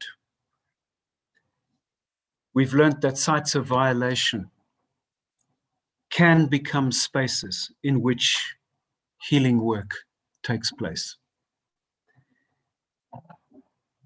And we have learned that making liberatory futures is impossible without the work of healing. We wish the Center for Memory and Development and everyone else involved in this initiative every success. Thank you again for inviting us. Thank you so much for those words. Next, we're going to turn to Yuk Chang, who is a survivor of the Cambodian genocide and current director of the Documentation Center of Cambodia, and really one of the most important global voices in genocide remembrance in the region and around the world. Yuk, thank you so much for being with us. Well, thanks, Kerry. Thanks for the invitation. I have, a little contribution to this important events. As in case of Cambodia, justice has always been the foundation of our works, our journeys, our initiative. I think that when we lost 2 million lives, justice had to be always the foundations of anything that you would do, now and in the future. So I think that sometimes the term itself, like memories, healings, education, sometimes can take away the core objective, of the both victim, those who have died and those who have survived, in terms of what's in it for them. Justice, I think that crime sites for us, any site that a crime was committed, again, the victims or population, we regard as a crime sites, and that's what we refer to. And I wish that the same thing in case of the Nyayo, emphasize that this was a crime sites as well, rather than a sites of memory, because I think that what we have lost, that we have to continue to keep demanding that something should have been done, for the victim itself. And I support this Nyayo's initiative. I think that's very important, so that we can link, we can share the experience, and we hope that perhaps in the future that's something that we can be done, can be shared in terms of educations, genocide education, in terms of work that we have done through the tribunals. How do we collect the documentation, and how do we address it to the entire population in Cambodia, also in South Asia. But I just want to remind everyone that I think that justice should be the core. When it comes to deal with the post-conflict, when it comes to deal with reconciliation, when it comes to deal with intergenerational dialogue, justice must always be there. And anything we do, we should be ask ourselves that what's in it, or what's in our initiative, what's in it for the victim and those who have survived as well. I think that we have to do beyond words, beyond philosophical argument. We have to do this beyond political influence, but we have to stick to the to the ground justice, and that's what we do in Cambodia in the past 25 years in 1995. Even so, we still be struggling at all our effort. We have to make it relevant to the contemporary issue, to the land grabbing, to the corruption, to the foreign interference. So you cannot stop. You cannot stop. I mean, the journey of justice, you just cannot stop. If you stop, you die. So I think that if we driven away from that concept of justice after we lost so much, I think that we will lose again. So I hope that the Nyayo's house would perhaps in some way that refer to the site as a crime site as well. Thank you.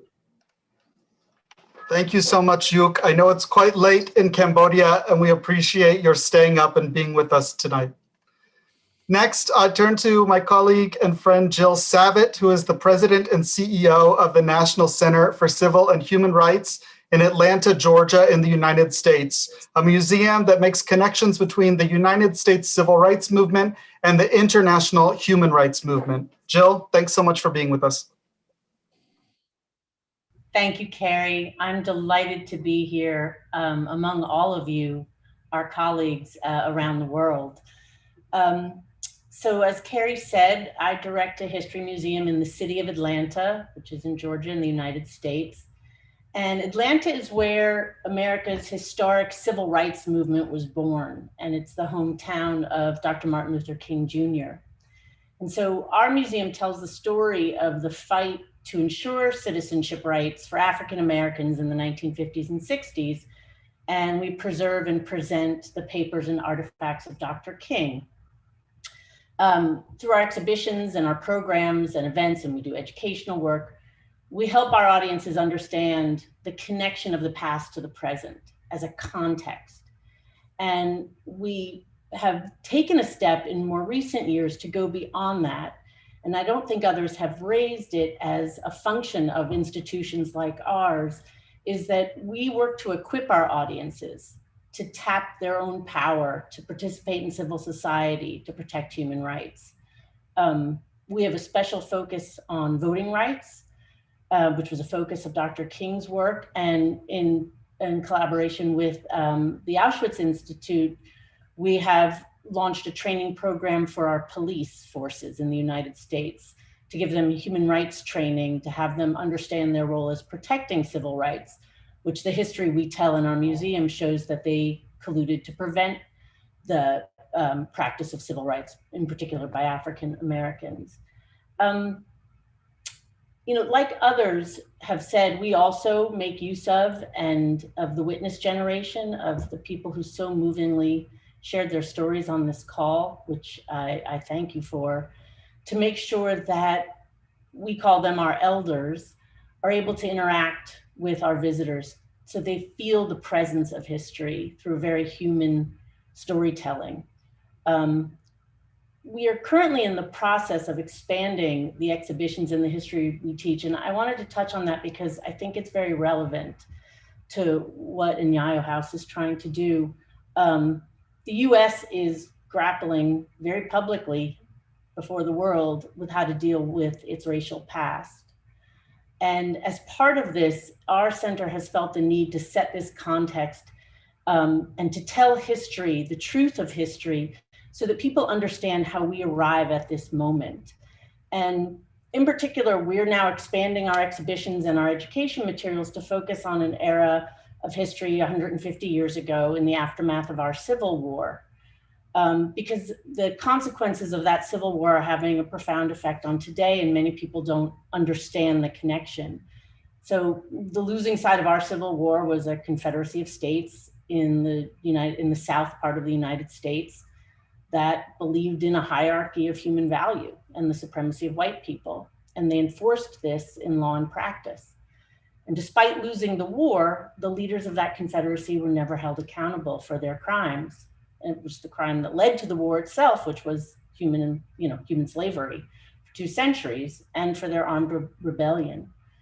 And so while the end of that war resulted in the emancipation of slaves and granting of their citizenship rights, at least on paper, in a very short time, the absence of accountability meant that the Confederacy was able to continue its campaign of white supremacy, in particular of racial terror. That included mass imprisonment and vigilante lynchings that harassed and displaced and denied basic human rights to African Americans. And this was done with the consent and participation of police and elected leaders, and very few people were ever brought to account.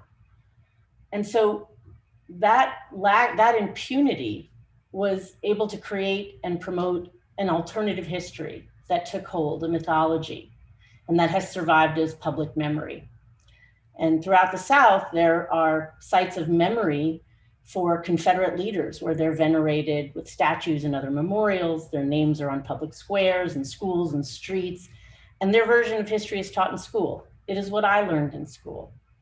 And so we have found that for America to understand the moment that we're in addition to telling the liberation movement of civil rights history that we tell of Dr. Martin Luther King's era, we have to go back further and make sure that we courageously investigate our history and share it, to explain how the lack of accountability creates a legacy for discrimination, which has resulted in the ongoing exclusion of Black Americans from their full citizenship in America that continues, as the world witnessed last summer, very powerfully to this day.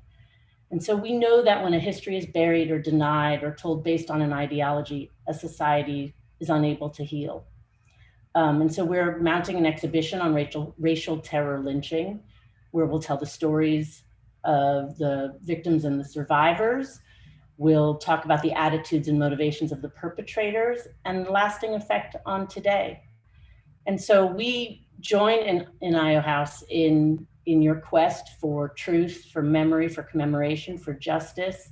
And sometimes it's taking the present, unearthing this history creates a lot of controversy. As other speakers have said, people have shame and guilt and don't want to confront this. And so conversation is our stock in trade. We regularly host what we call brave conversations in our building, and we do it among the artifacts and exhibitions so that people are imbued with the history when they have these conversations.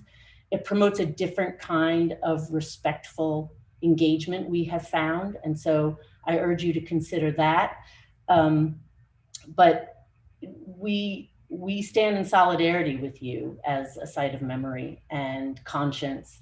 And we believe that it is the only way a society is able to heal, is by telling its true history and engaging people and equipping them to act on the lessons of that history.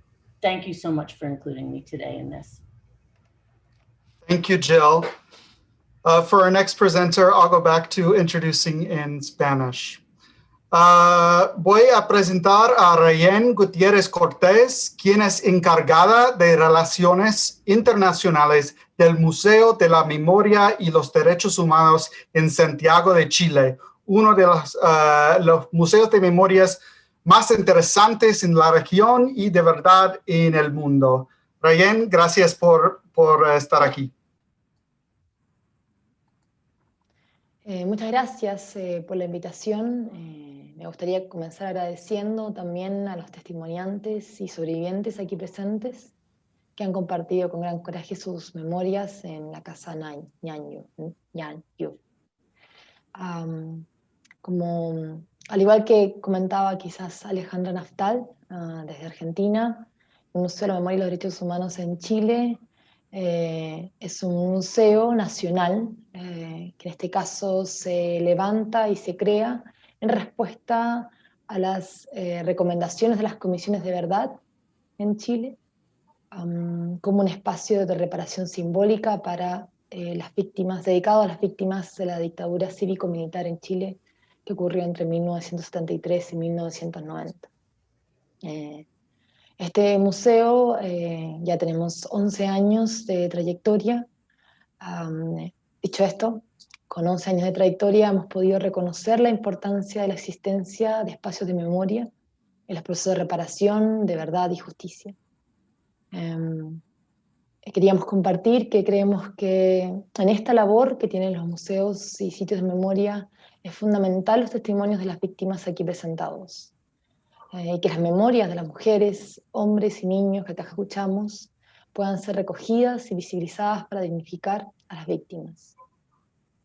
También es importante considerar en el proceso de transformación del espacio Casa Nyayo como un testimonio vivo, material, y pueda ser también recuperado como una fuente de veracidad, de justicia, para contribuir a conocer y vivenciar y comprender las violaciones a los derechos humanos cometidas en este lugar.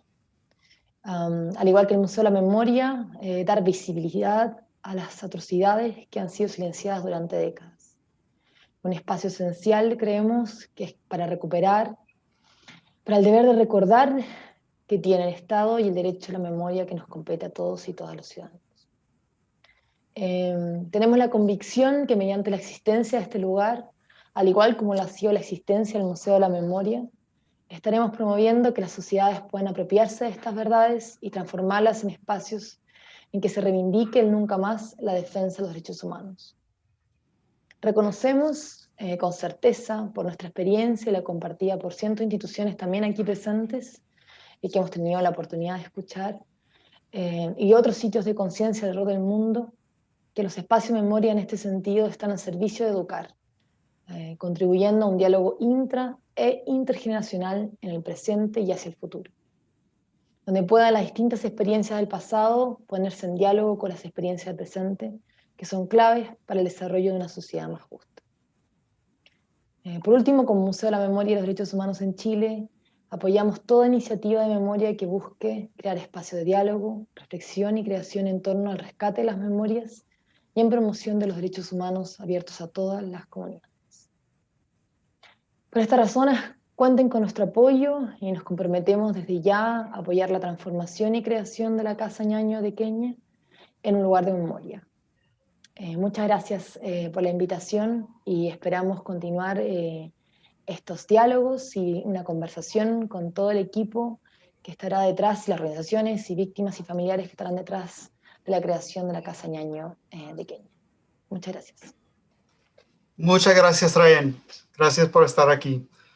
Our next speaker comes from the very important Memorial to the Murdered Jews of Europe, which is a memorial that has shaped memorialization practices around the world that exist in the heart of Berlin. Adam Kerpel-Fronius is a research project manager at the memorial. Thanks for being here, Adam.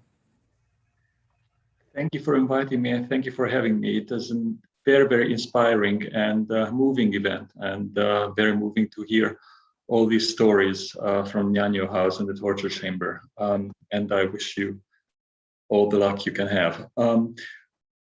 Well, everybody probably knows this behind me, the Holocaust Memorial in Berlin, but it also took a very long time to actually build it. So from the very first idea to create this memorial to the 6 million Jews murdered by the German Nazis in Europe, it took almost 25 years to actually finish it. And it took a lot of discussions.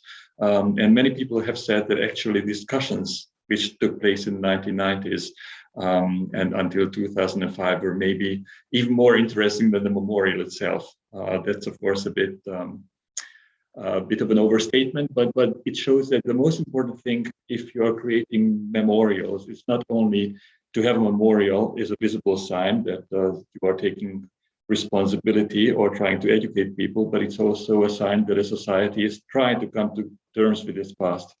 Now, what makes the Holocaust Memorial a bit different from all the others which you have heard? First of all, the Holocaust Memorial in Berlin is not an authentic site in the sense like Auschwitz Memorial Museum is an authentic site built on the place where hundreds of thousands and over 1 million people were murdered. Here, this is in the middle of Berlin. No one was murdered, but it's in the middle of the country, of the city, of the capital city of Germany, which was responsible for these horrendous crimes. And the other difference is that the Holocaust Memorial, all the other memorial sites which you have heard about today deal with memorials dedicated to victims where the perpetrators and the victims came from the same society. So it's Kenyans torturing and oppressing Kenyans, Cambodians killing Cambodians. This is a bit different here because most of the victims, Jewish victims of the Nazis, were not from Germany, but from other countries in Europe. Over 95% were from somewhere else. And this is special in the sense that it was created by the children, grandchildren generation of the perpetrators in the country of the perpetrators and not in the country of the victims. It also has not only a memorial, but also a museum, not a museum, but an exhibition, which has quite an impact because it shows not numbers and statistics, but tries to show individual lives, individual names, individual photographs of victims from all over Europe. So people can have an idea of what we are talking about, not people without faces, but about actual people. And that was very important also probably in the German discussion and memorial culture, because it did have an impact and does continue to have an impact of how people have changed in their perception of this crime, that we are not talking only about the number anymore, but about actual people. And this is probably the last thing I want to say, because you have said, all of you have said so many important things about taking as much of the witnesses as possible, testimonies as possible, and talk to the people who are still alive and their family members and record it all for the next generations.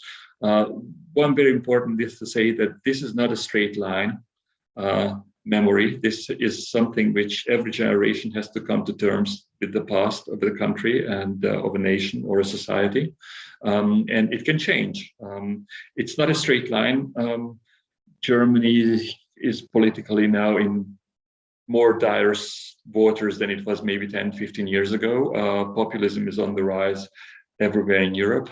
So there could be backlashes and setbacks. So that's why it's important to keep the memory alive, because I'm absolutely convinced that a free society can only exist if you have honest discussions about the past, but you can also only have honest discussions about the past if you have a free society. So these two are very much interdependent, and it's very important to try to preserve, do everything you can to preserve both of them. And I think you heard here today that you have almost global solidarity from all these memorial sites, and I wish you the best of luck. Thank you very much. Thank you so much, Adam.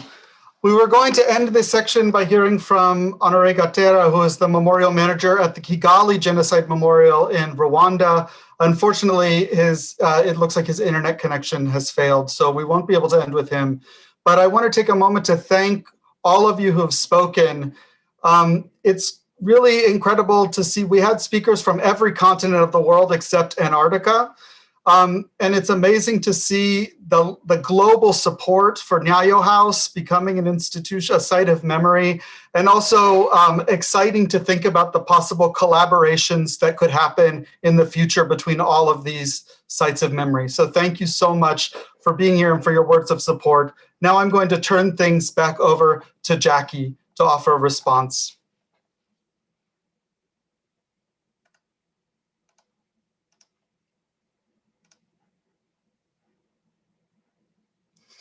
I don't know why I fall into that all the time. I just start my business. Thank you everyone for such a wonderful messages. It really has been very emotional for me personally, just listening and going through all the discussions.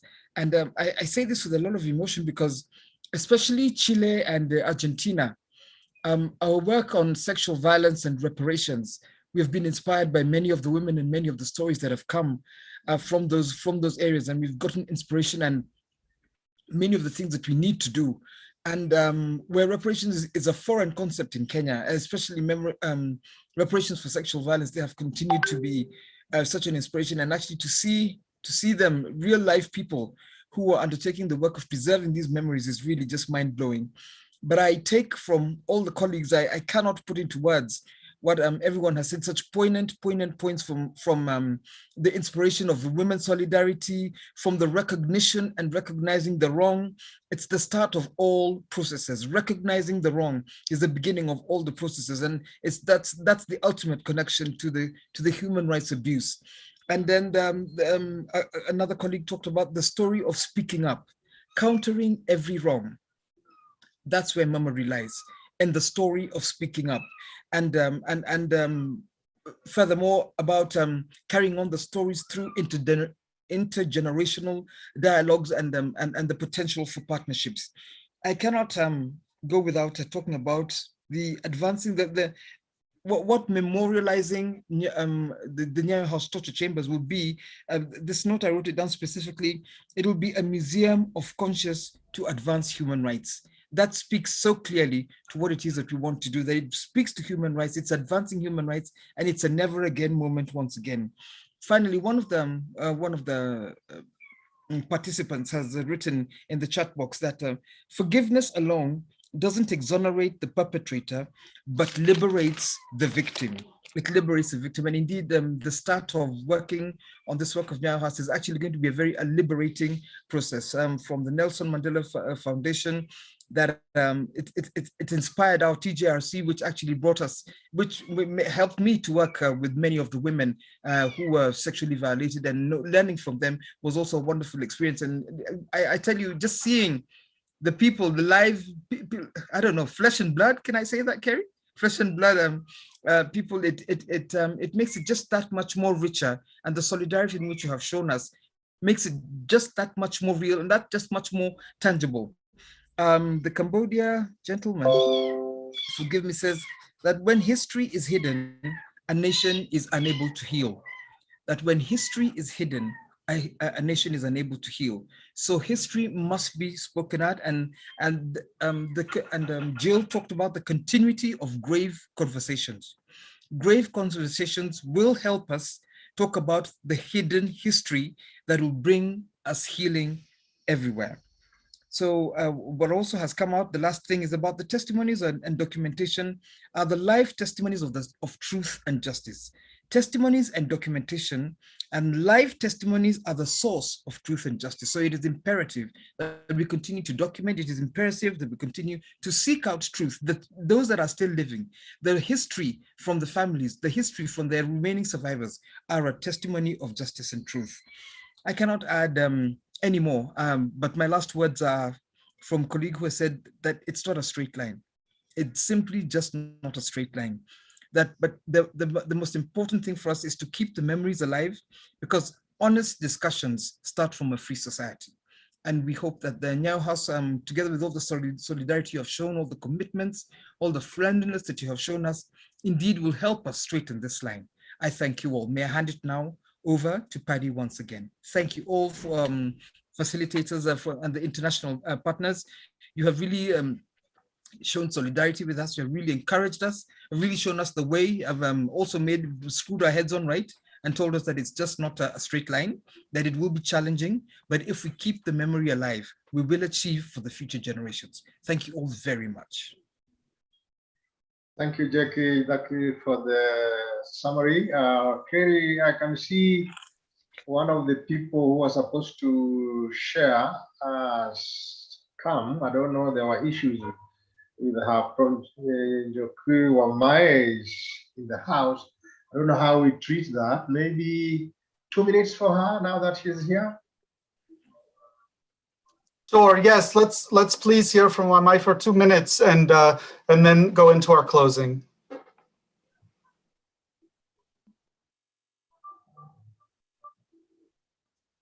Unmute. Hello. Can you hear me? Yes. Yes, you can. Thank you. Thank you. I'm very sorry. I had stepped out of the house, and so I don't know for what reason I was not able to connect earlier. But all I can say is I know I've missed a lot, but in terms of memory and politics, I'm grateful for this moment, for this conference, that we're having right now.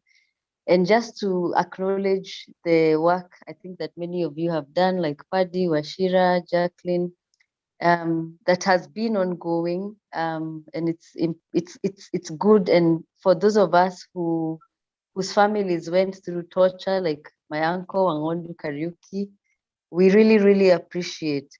And also just to acknowledge as a scholar that there is a lot of politics in memorialization. So who states choose to memorize and who states choose to forget. And of course, the Moi government, the Kenyatta regime, Kenyatta 1 and also Kenyatta 2 and Kibaki, they have not been very kind to remembering the people who needed to be remembered. And they have kind of chosen to remember even through the wrong people. I can say that, like even this whole thing, many Kenyans know, like Atwoli trying to name himself, it's creating a memory. So when he's gone 50 years, people will think, oh, this was a hero, and he wasn't. And yet the right people are forgotten, like the people around this table, this virtual space, and the many Nyayo House torture chamber survivors. So thank you. I just thank you, and I appreciate the work and effort you have put in this, and it should go on. Thank you, Njoki. Thank you also for, we acknowledge you, the work you're doing. It's inspiring the generation now. For us, as we fade into the twilight, we are happy to have people like you to pass the baton so that you may also pass that baton to the next generation. We have done our bit. It's now your turn. And we hope that this project will come alive in our lifetime so that we'll walk with you in there during its official opening and hand it over to your generation. Thank you very much for joining us. Thank you very much for joining us. At this point in time, now I would like to ask the chair of the Center for Memory and Development, Professor Ngodo Kariuki, to come back and perform the closing remarks. And after that, I think there will be the freedom and justice anthem played, and then the day will come to an end. Professor. Thank you very much. Paddy, I would like to take this opportunity to thank everybody who has participated. I wanted to start by, not by any order, but to recognize Kerry and his team for the good work. Paddy, Washila, Jackie, for the work you have done this side.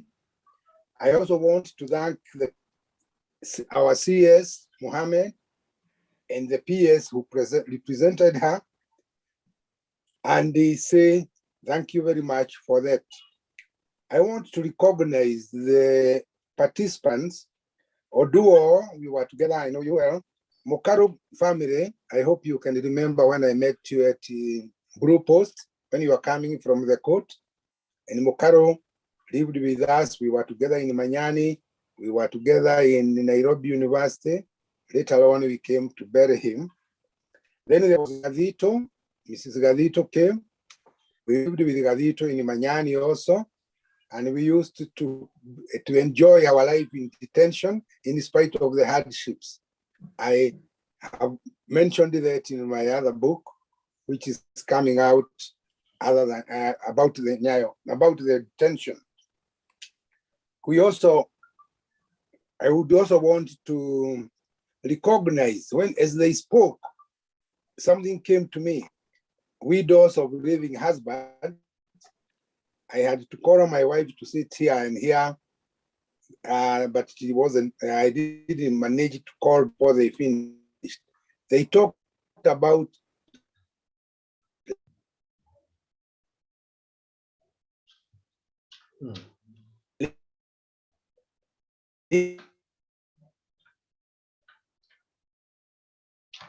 living as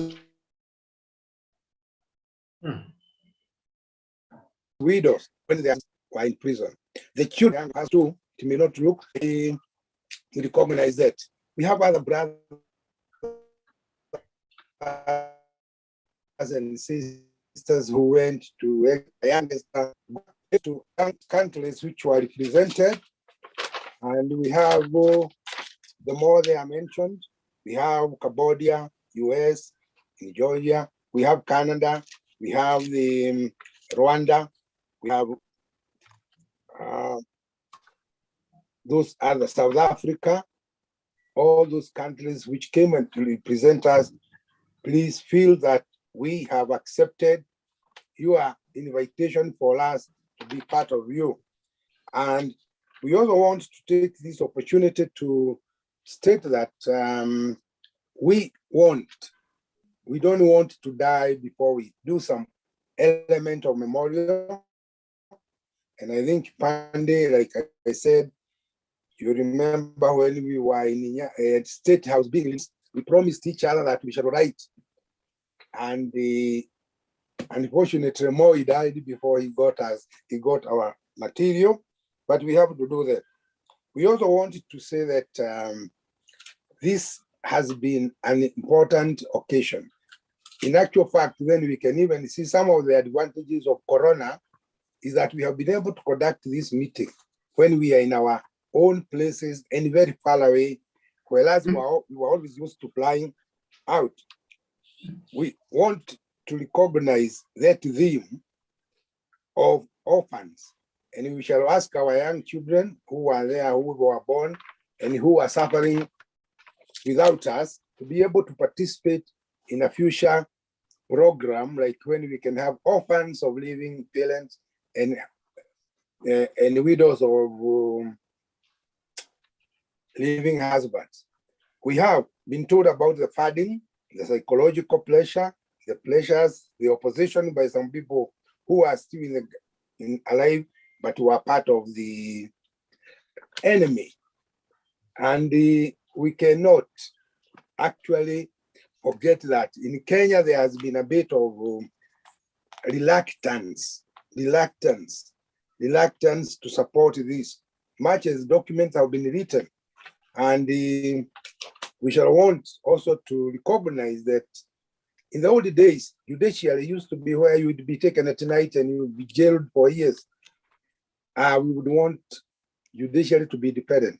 But we would also want to urge the judiciary that we do not want a dictatorship by judiciary as we fight against the dictatorship by the executive, because we have suffered through the night and the night judgment.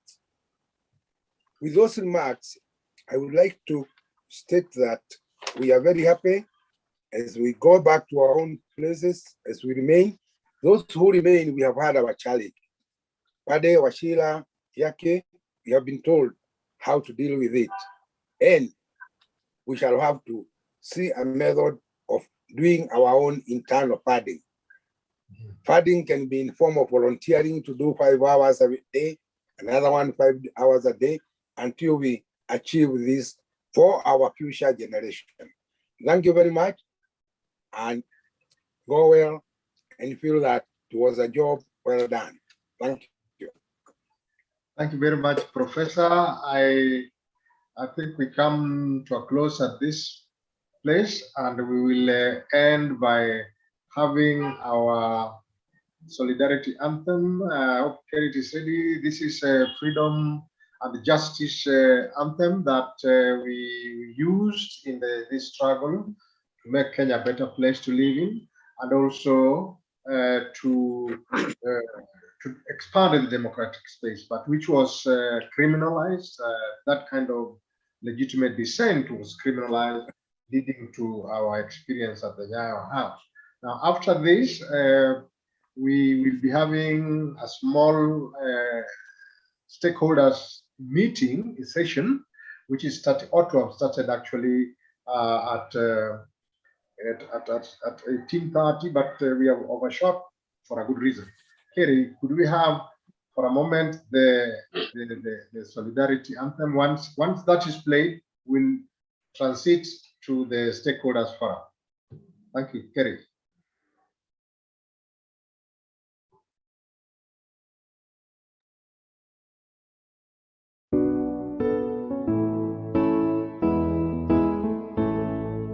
Kupigwa na kupokonywa maisha hakutatuzuia sisi wananchi kunyakua uhuru wetu.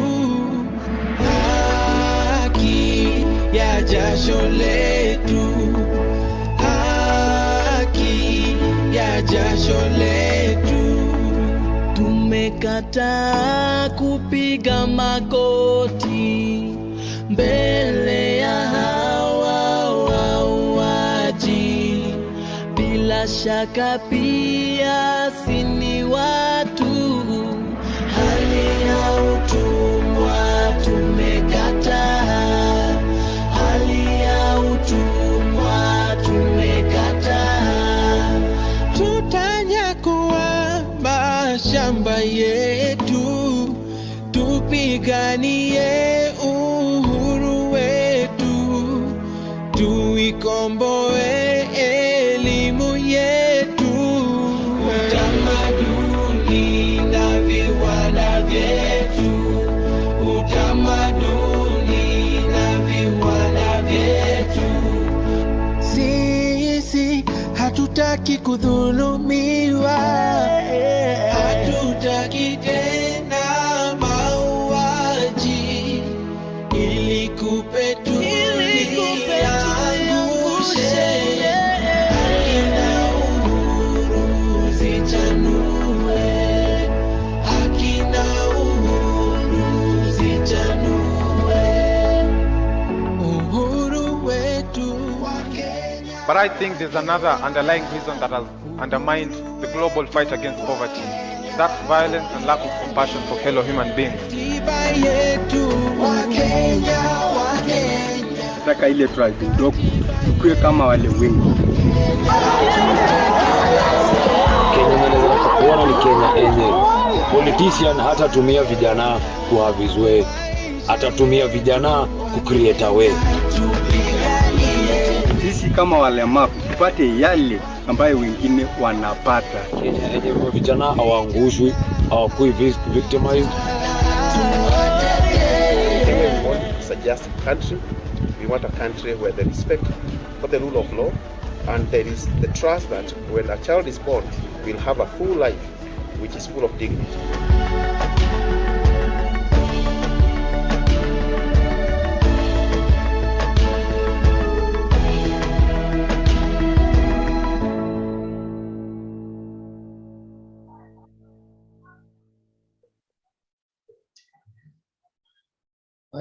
Thank you, Kerry. Thank you, everybody. Thank you for being in solidarity with us. May God bless you. And may the journey begin with a lot of strength. You have re-energized us, and we will never look back until this thing